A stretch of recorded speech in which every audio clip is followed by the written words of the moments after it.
el món ha canviat i què passa? Doncs que hi ha molta gent que sembla que no se n'hagi assabentat i canviarà molt més. És un tema que estem en una economia i un sistema exponencial on les coses tarden molt poquet a canviar.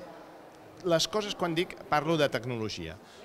Si parlem de lo que és la distribució d'aquesta tecnologia o la distribució, el que en diuen el deployment, en anglès, la implantació de xarxes de nova generació, això ja no és tan ràpid. Això pots desplegar una nova xarxa de fibra per tot el territori, podem estar parlant de 10, 20, o sigui, estem parlant de dècades. I aleshores, d'alguna manera, què passa? Doncs que això s'ha de planificar i les polítiques que hi ha hagut de l'administració pública han sigut bastant en zig-zag. Una s'han apostat per més la DSL, ara sembla que per la fibra, però i sobretot per les radioelèctriques, que són el 4G i el 5G, però si aquí, que estem a la capital del mòbil, jo sempre dic que per venir de Vilanova i la Geltrú a la capital mundial del mòbil tenim que trucar quasi 4 o 5 vegades per establir una sessió de mòbil normal, GSM, i arribes a la capital del mòbil i entres a Sants i no tens cobertura al metro, absolut, ja no de GSM sinó de dades, tampoc.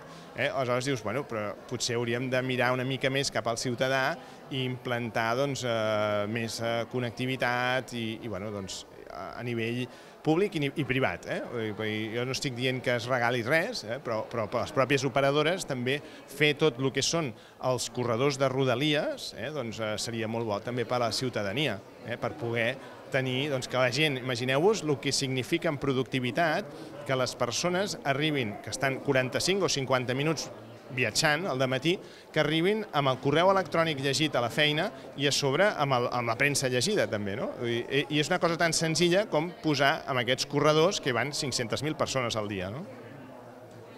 Aquest és un dels grans punts. I després, un cop ja tenim tota la part del que són xarxes de nova generació desplegades, i també parlo del nord de Catalunya, també estic parlant de Manresa cap amunt, doncs, escolta, a partir d'aquí és quan els diferents serveis s'implanten, com funciona internet. Si us hi fixeu, el WhatsApp, per exemple, per què ha anat tan ràpid? Doncs perquè hi havia una xarxa a darrere. O els mòbils, perquè encara hi havia la xarxa anterior que s'ha fet ara cap a l'smartphone des de fa 10 anys.